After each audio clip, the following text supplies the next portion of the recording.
All right, how's it going, everybody? I'm Chris, the editor of Mega Visions, and I'm joined with Graham Cookson and Marcin Gulick. How's it going, Hey, guys? Yo, yo, yo. hey, how's it going? Excited. I'm going to pop the champagne later. I told Graham earlier.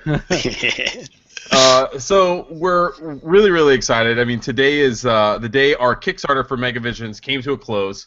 So basically, what we wanted to do is come onto the show, just basically do a quick podcast to kind of give our thoughts on the whole Kickstarter experience. We also want to say thank you to a lot of people who were incredibly important in helping us get this Kickstarter funded, and we owe a huge debt of gratitude to them. We also have a new feature that we want to announce that we have not announced within our Kickstarter. So we'll be announcing that today. And then we're going to be talking about just kind of the way ahead, where we go next, some of our next steps over the coming days, weeks, and months, taking us right up to issue 1 of Mega Visions. So let's just, why don't we just go back to the beginning a little bit and talk about the beginnings of Mega Visions and how this whole thing kind of came to be. So, Graham, why don't we? When was the first time that you remember that us kind of having that discussion? It's been a while back, right? Been 80 years. Yeah, back in the 80s when we were born. I think in earnest, about 2 years ago, we did talk about this sort of thing. A good 2 years ago or so, and then last year, sometime I can't remember when, we actually sort of said, let's actually sit down, and we sort of had a good conversation about it. We're like, we could do this. Like, we were like, yeah, what the hell don't we just do this, basically?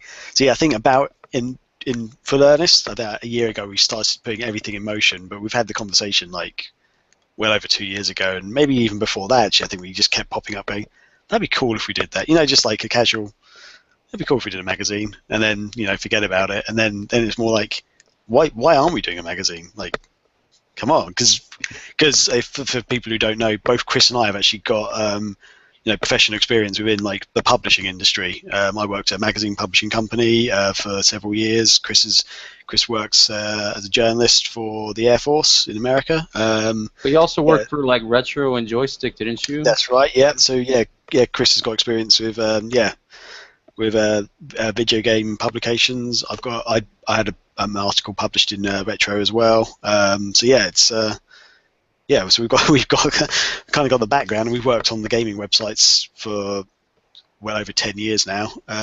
So Well, do you remember? I think our first website. I was thinking about it the other day. I kept thinking that our first website was Dreamcaster's Realm, but wasn't it actually Dreamcast Junkies? Wasn't that like? Didn't that website? Was that before Dreamcaster's Realm?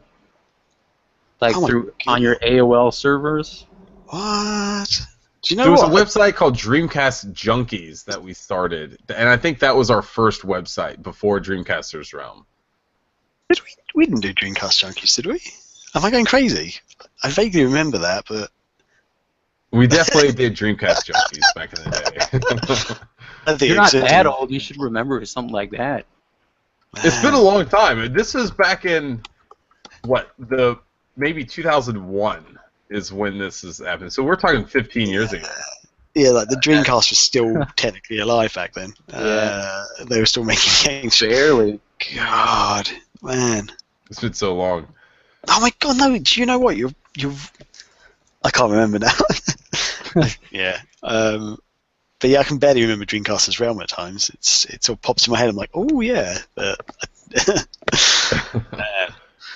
So I mean, the thing is, we've had a lot of people tell us that we're crazy to try to do something like this, to try to create a magazine, a video game magazine in today's industry where magazines are dying away. It seems like every few months you hear about a new big magazine either being bought out or going away. So there's that. Then the magazine's all about Sega. Like people are like, wait, Sega is nothing of what it used to be. It's like a shadow of its former self.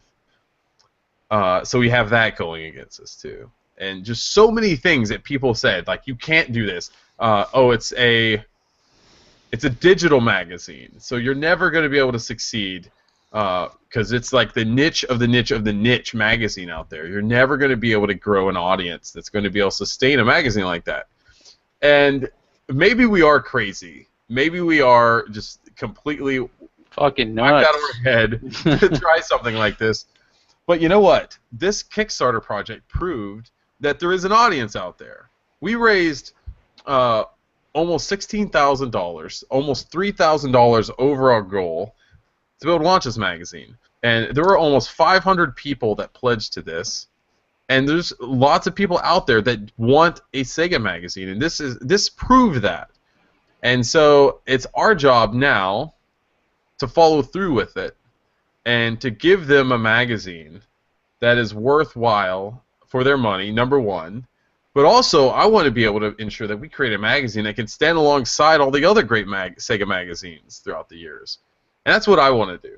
I want to be able to create a magazine that is both entertaining and informative from a Sega standpoint, and Atlas, and just general gaming. I want people that either one or two things I want for every piece of content, every article that is in Mega Visions, that people come away being entertained or informed, that they come away with something, knowing that something that they didn't know before they opened that magazine. And so that's what I really want. And I was completely blown away by the amount of support that was shown by the community through this. So I know I think maybe about a week ago to maybe a week and a half ago, we were a little. I know I was getting a little worried. I don't know about you guys, because the Kickstarter seemed to be stalling a bit, and we were like, oh my god. It seemed like days would go by and we get maybe one new backer, and we were hovering around like $7,000, and it wasn't looking good for a little bit, right, guys? Yeah. Like when we first launched it, it sort of shot off. Like for the first day or two, it's like boom. It's like, wow, this is awesome. Then just sort of went and stopped. And it's just like, yeah, it's kind of just hovering.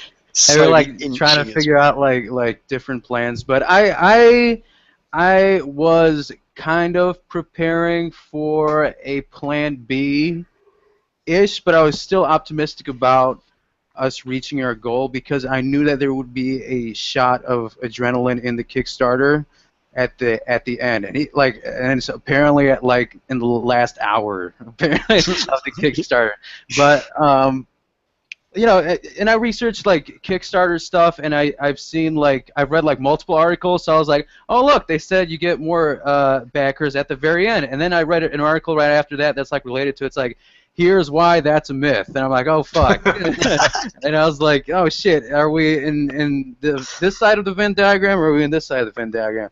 But the key was, and one of the people that we really want to thank is the people from Games You Loved, and they give us fantastic advice. Fantastic, it was the best. It was amazing.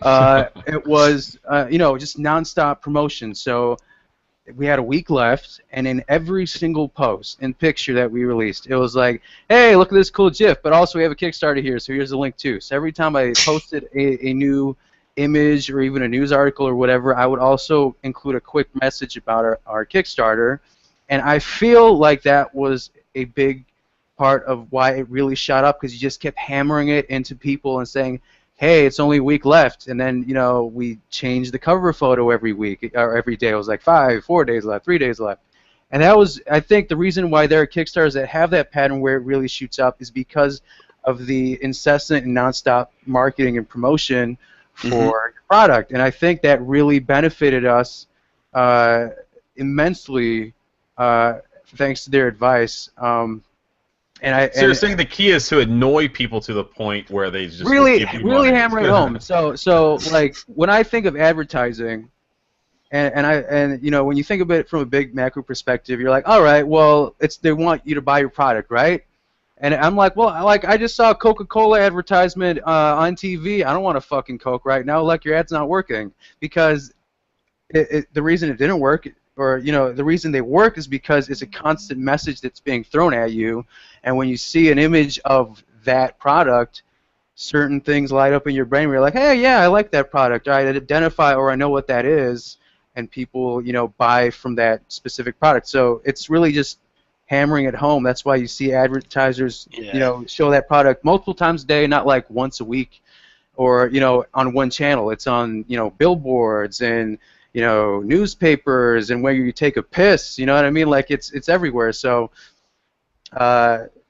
what were we talking about? All right, so basically, the reason why our Kickstarter did so well, I think, definitely was because of that promotion, hardcore promotion. But like, not only just from us, it was also a grassroots effort from everybody who was involved with us and who helped us spread the word about it. Like, I felt like a fucking political campaign because we had so many cool people who like just spread the word. They were putting it on forums, they were putting it on their Facebooks, and we had people who, there was like Andy Stinton and like the Sega Whisperer who like really went hardcore campaigning like on every single like retro group and Sega group, and they were like creating events for it. And I was like so taken aback by how dedicated they were to like helping us get the message across.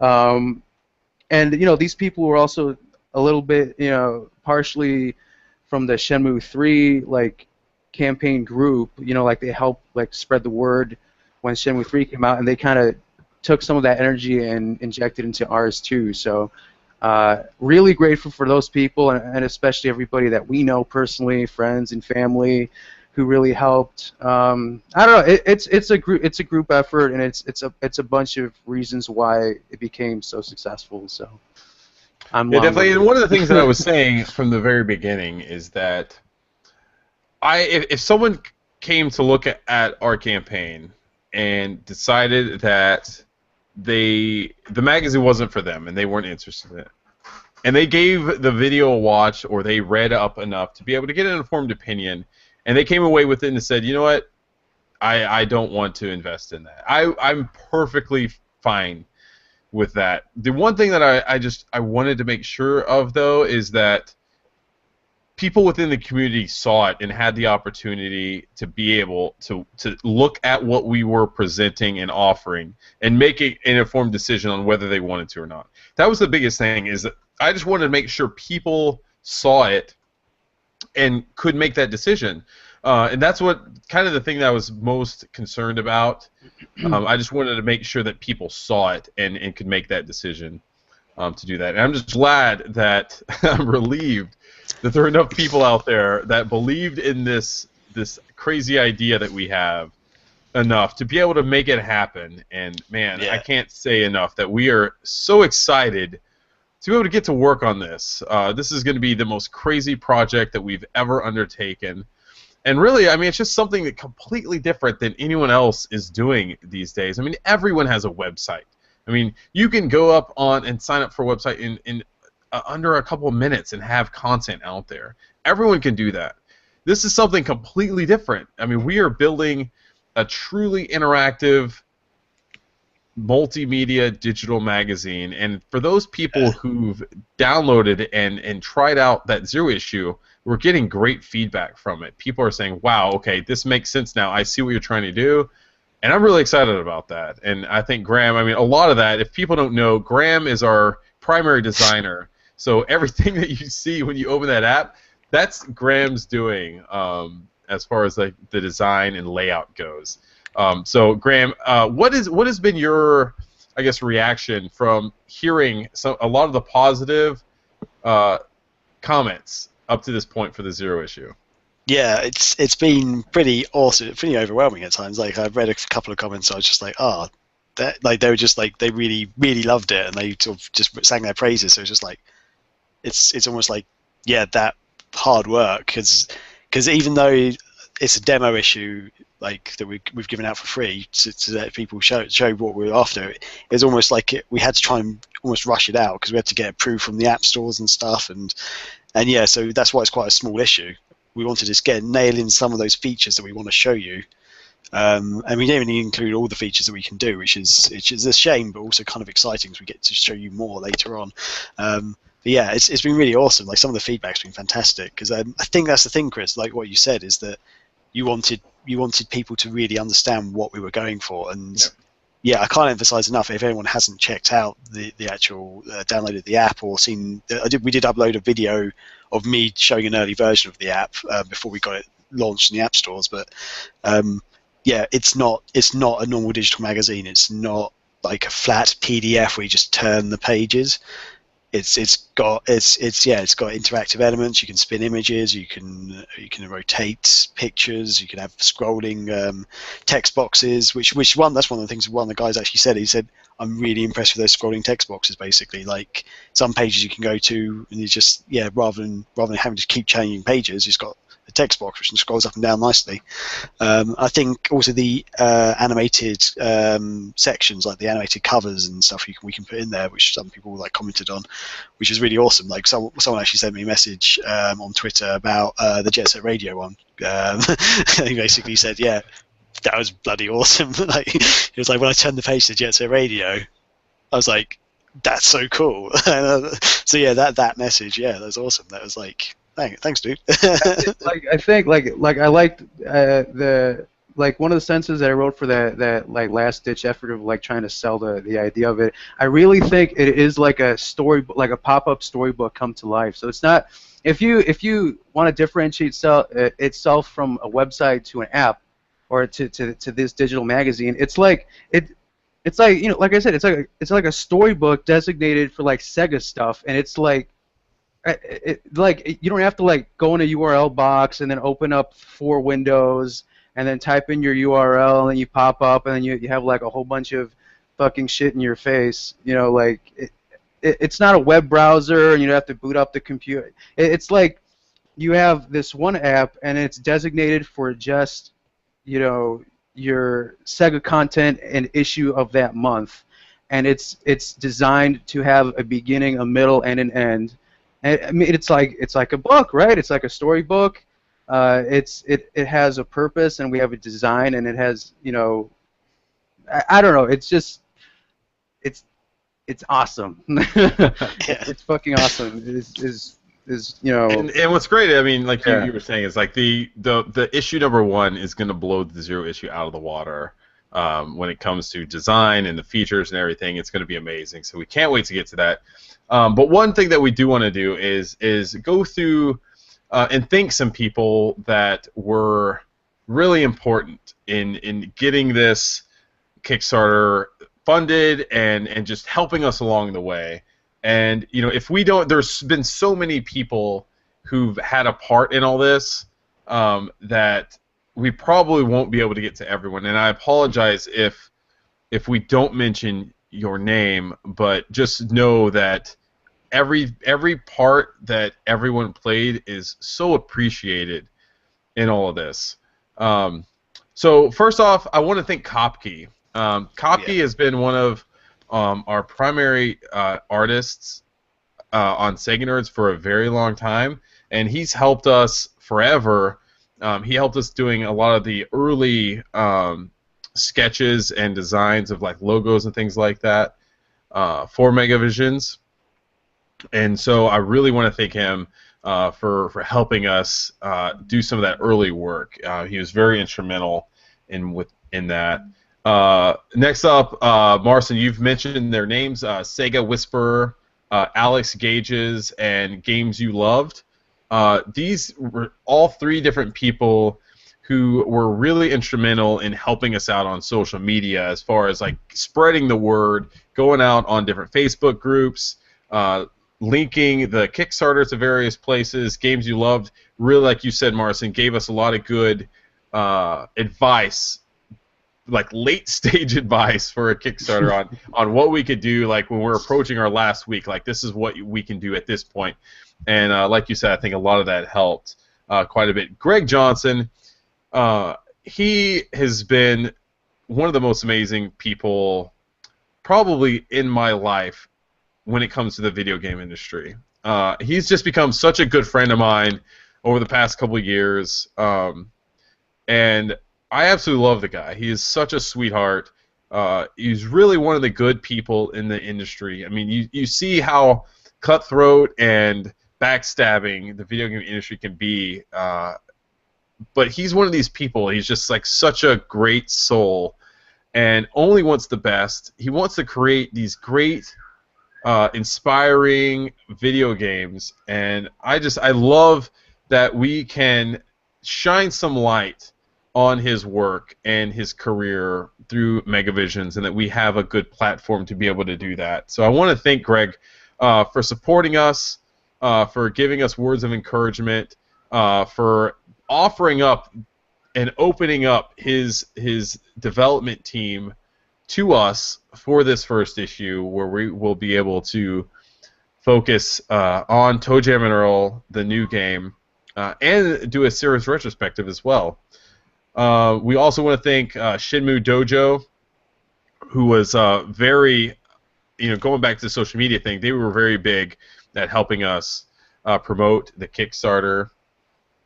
Dan Sheridan from I could do some of them too, because I do want to thank Shenmue Dojo and the Shenmue 500K group who helped us.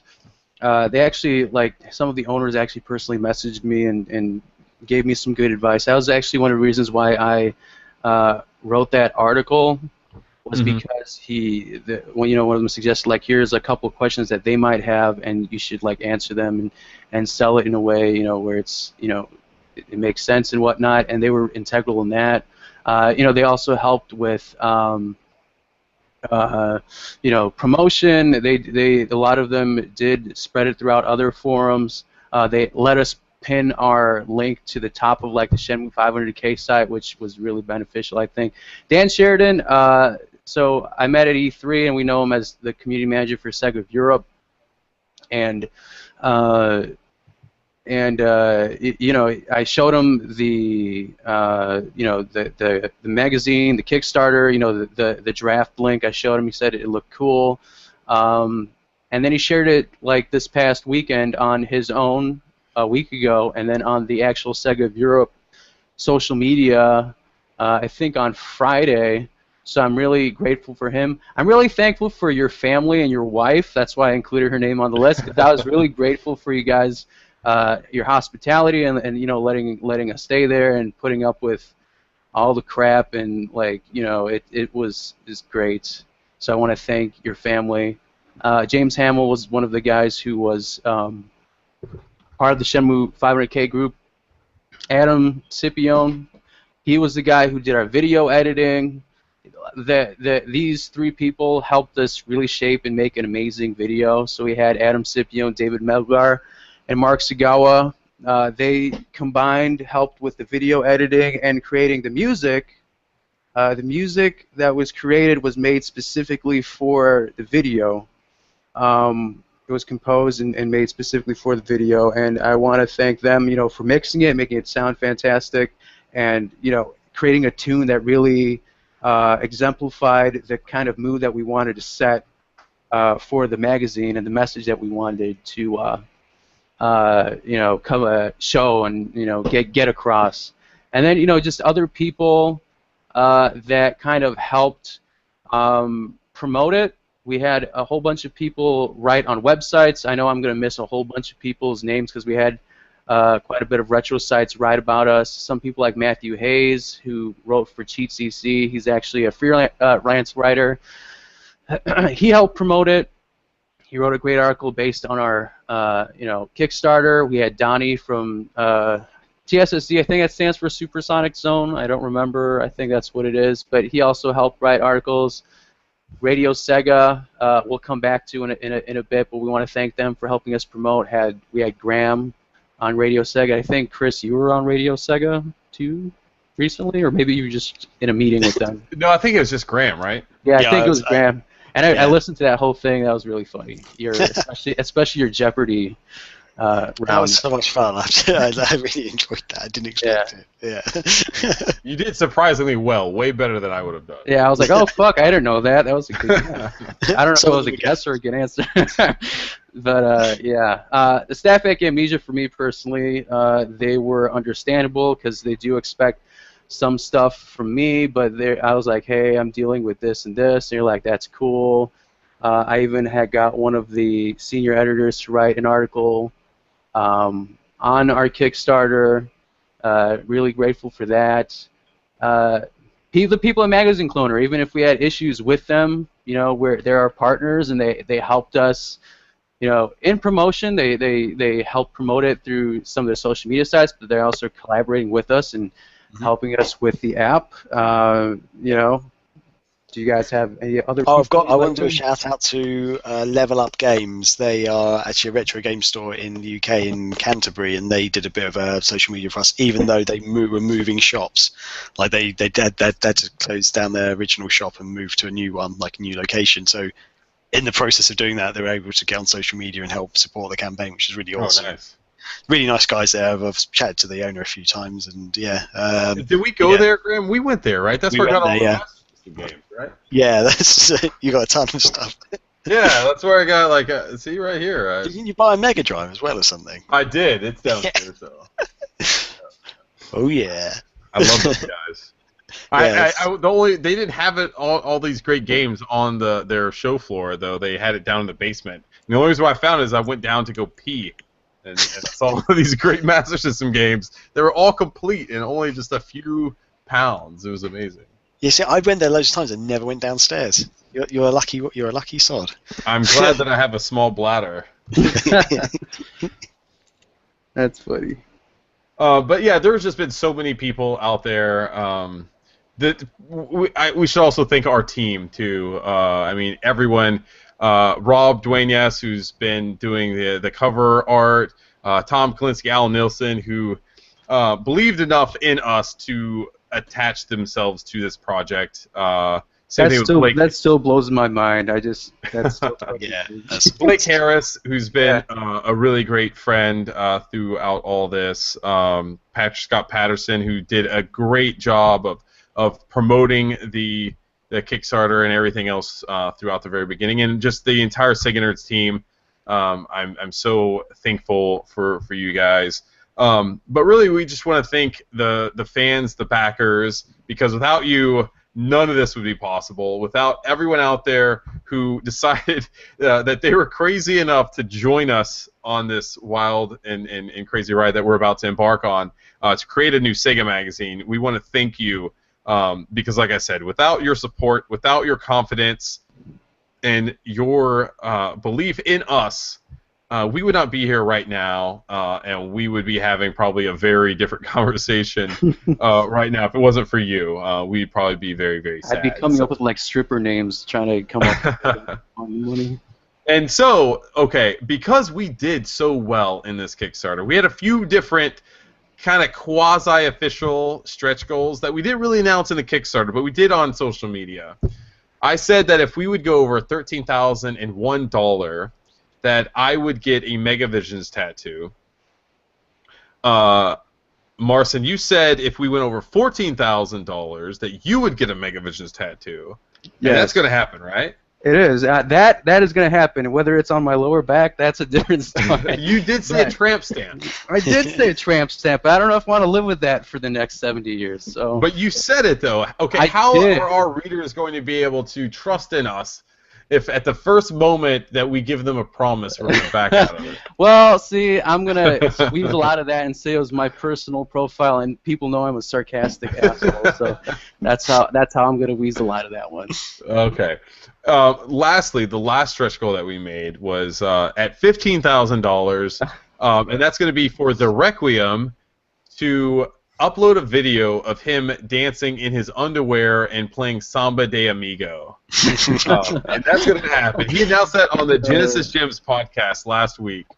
And it was crazy because at that point when he announced it, I was like, there's no way we're going to get to 15,000. It's a funny stretch goal, but there's just no way. And when we finally reached 13,000, I messaged him. I'm like, dude, what do you think's going to happen? He's like, I don't know. And then we hit 14,000. I was like, dude, you better get those maracas ready. Right. Go to your retro store, find your shittiest pair of underwear. When I woke up this morning, it was like at 14,925 or something like that. Yeah. And I messaged him first thing this morning. I was like, dude, this is going to happen. I was like, you better be ready. And he said, and to his credit, up to this point, he's like, if it gets to 15,000, I will do it. And so we can expect that. I don't know. It depends.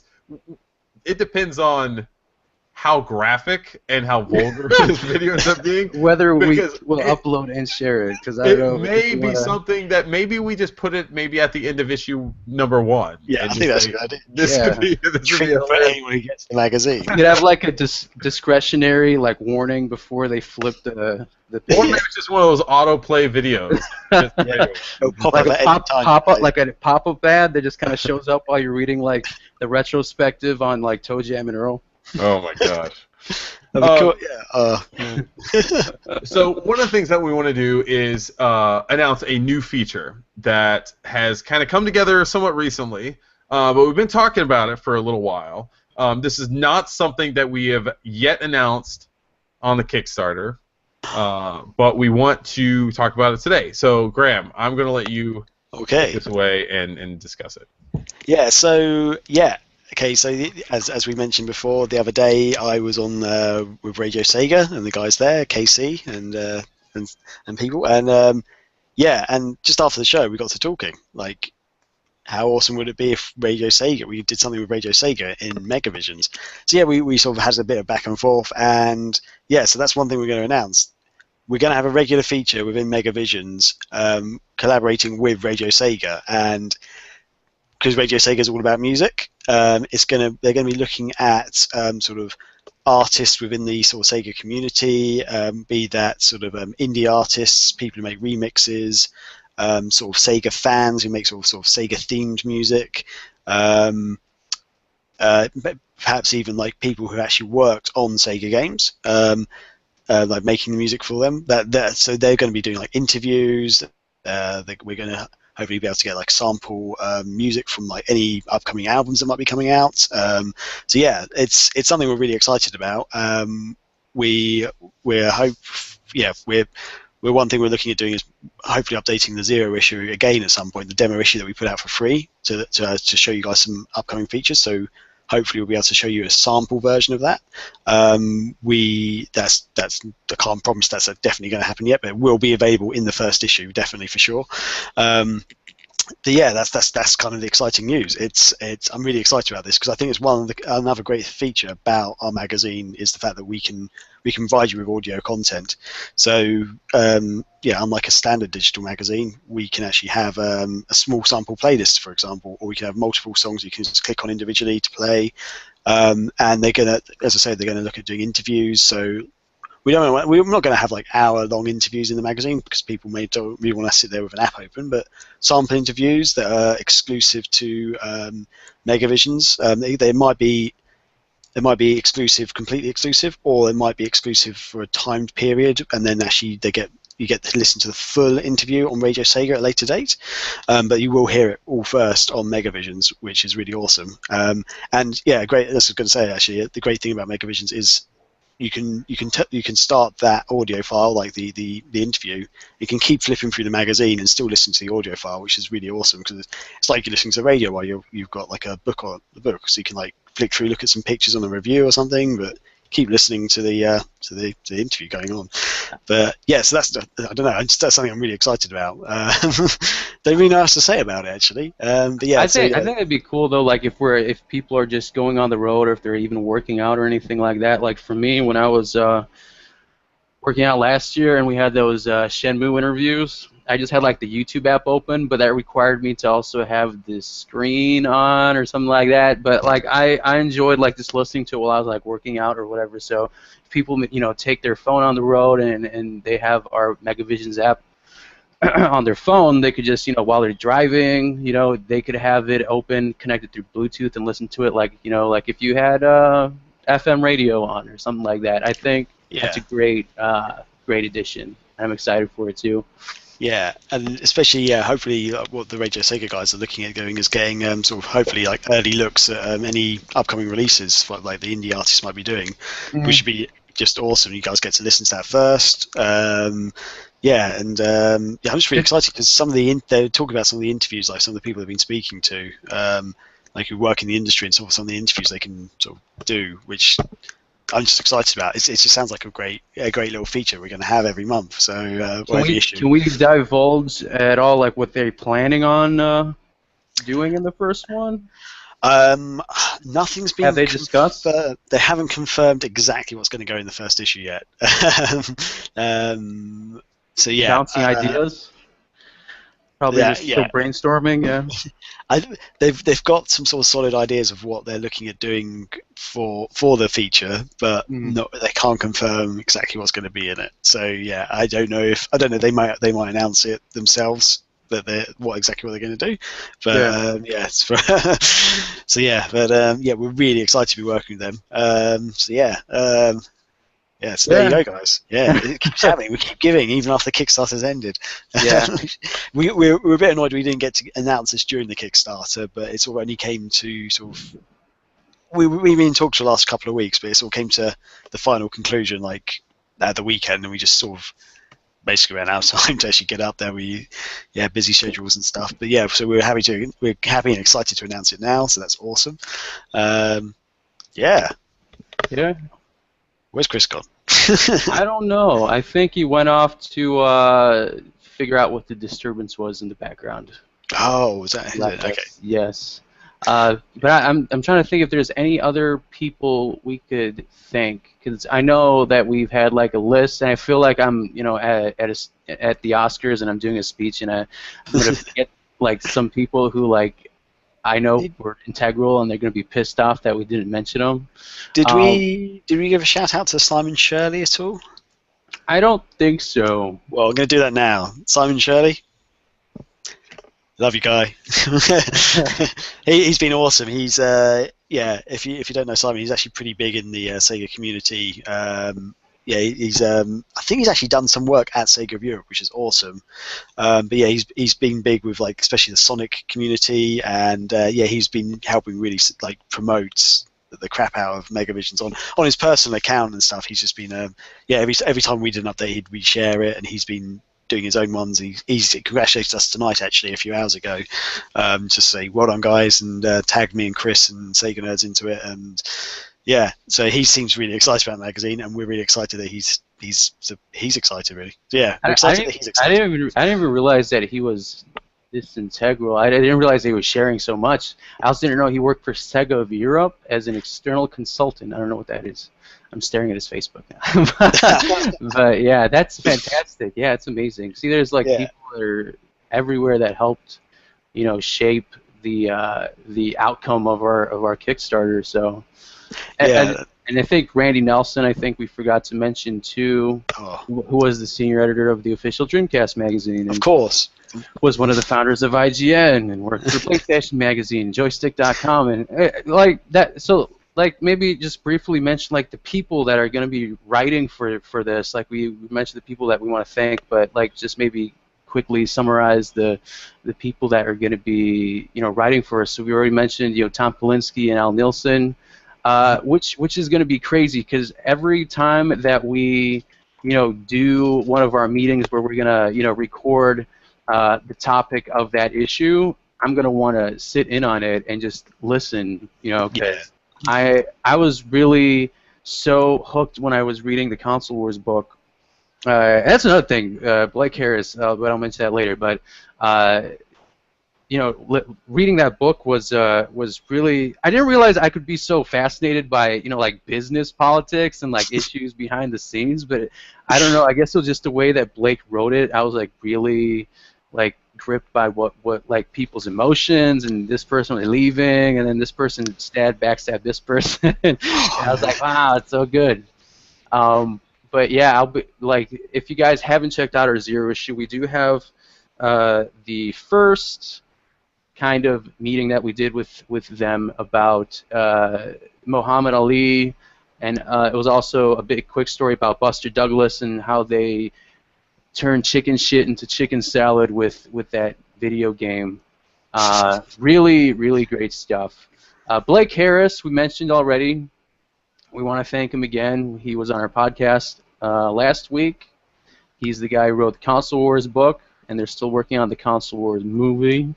But he's also, in addition to this, he's also writing a book on virtual reality, and somehow he also found a way to fit in his busy schedule to write about, to write a feature article on Toe Jam and Earl.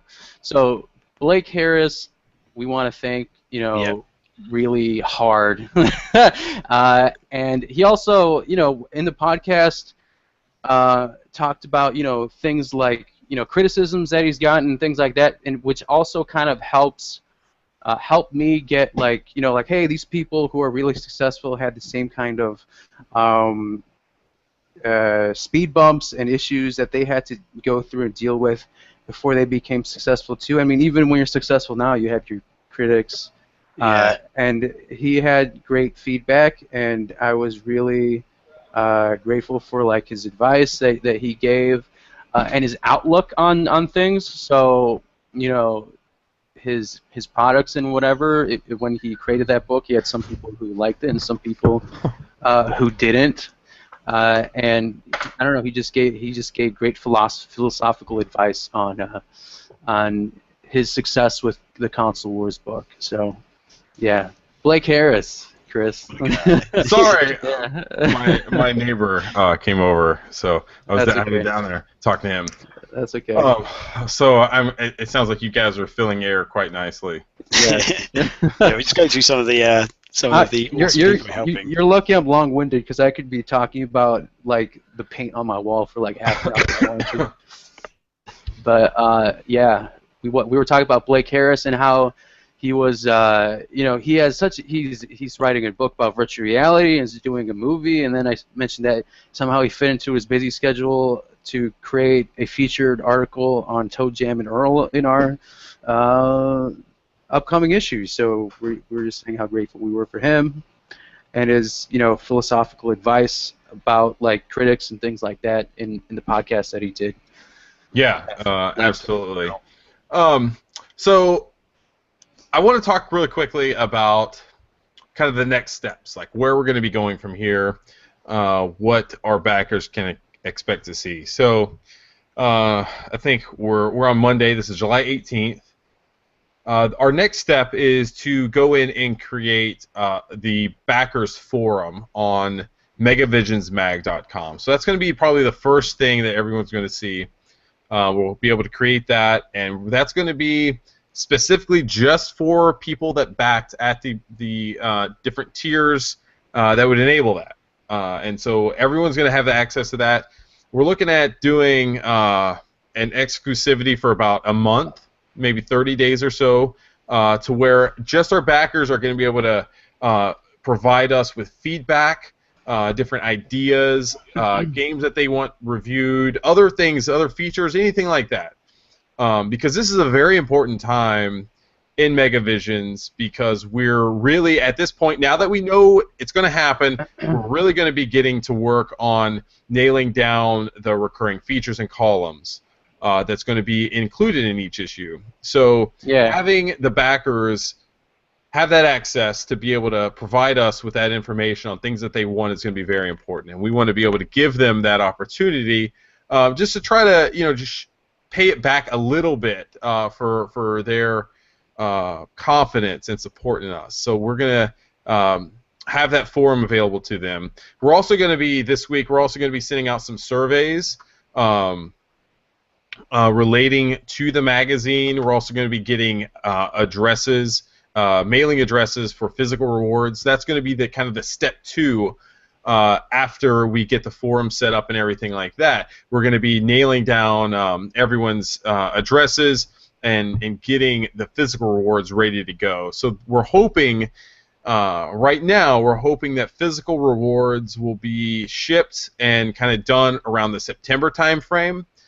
And then we'll be able to, after that, we can focus 100% on Mega Visions issue number 1. And we're hoping right now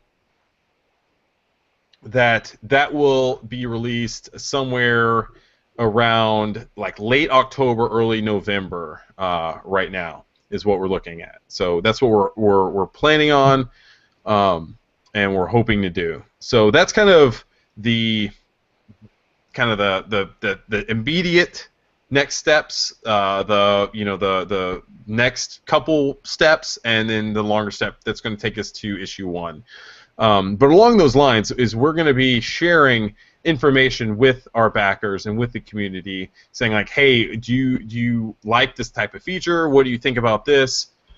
And we want to get feedback. We want to have everyone tell us what they think about these features and columns and just different things that we bring to them, so we can ensure that we create a magazine that they really want. And I think we're on the right track, but as long as I think if we keep an open mind and we keep going back to the community for ideas, I think we'll be able to really create the magazine that we want and that the community wants, which is more important. So with that said, I think that's going to wrap things up for us today, Graham. I think it's almost like, what, 1 a.m. over there for you? 10 to 1 in the morning. Oh my God, you've got this like glazed look over your eyes right now. Yeah, sorry. It's also very hot. It's really warm here today. It's like 29 degrees today. Oh, that's below freezing, Graham. You Fahrenheit. I don't understand American temperatures. We're idiots. You have to remember that we're the exception to every rule. Oh dear. Yeah. You have to change for us, Graham. Yeah. Okay, we're not going to change for you. That's fair. So, all right, that is going to do it for us. We'd like to maybe, like, we want to get feedback from you. If you guys would like to hear maybe a regular podcast where we have myself, Graham, and Marcin, and maybe we bring in like a different member of the Mega Visions team each week, and we just kind of talk about what's going on with the magazine, what this additional member brings to the table. Like maybe we bring in another artist, a writer, whatever it may be. And it could be even maybe one week it's Tom Kalinske, the next week it's Blake Harris. It could be anybody. But if you like that idea, let us know, and we can see about doing something like that. So we'll see. But we want to hear from you. We want to get feedback from you. That is going to be the number one thing that's going to help shape what we do is feedback from the community. And we want to be able to use that to really build upon what we're doing at Mega Visions. So with that said, thank you, everyone, for all your support. It's been an amazing past several weeks, month, to be able to do this. It's been incredibly stressful, emotional. There's been super highs. There's been some pretty big lows. Like, we've run the gamut of emotion. But it's been amazing. It's been wild, and we just cannot wait to get working now. Now that we know this is no kidding going to happen, man, it's gonna be some crazy stuff, and it's gonna be amazing. I can't wait. Exciting.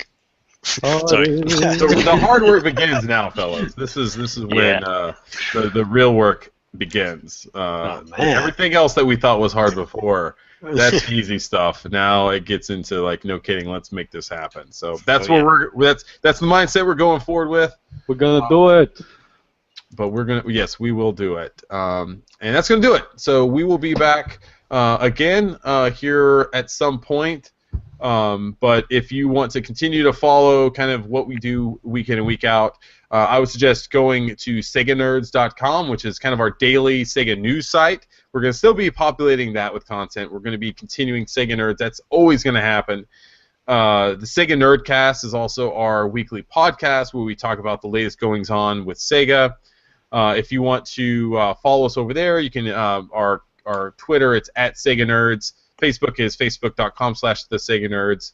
But megavisionsmag.com, that's going to be the website for Mega Visions. So definitely bookmark that, because there's going to be some interesting stuff going on there. We'll be writing blogs, we'll be posting photos, videos, keeping you up to date with all the latest on Mega Visions. It's also going to be where the Mega Visions forums are going to reside. So you definitely want to go there and check that out. So that is going to do it for us. We will talk to you next time. Take it easy. Awesome. Cheers. Thanks for all your support, guys. Thank you.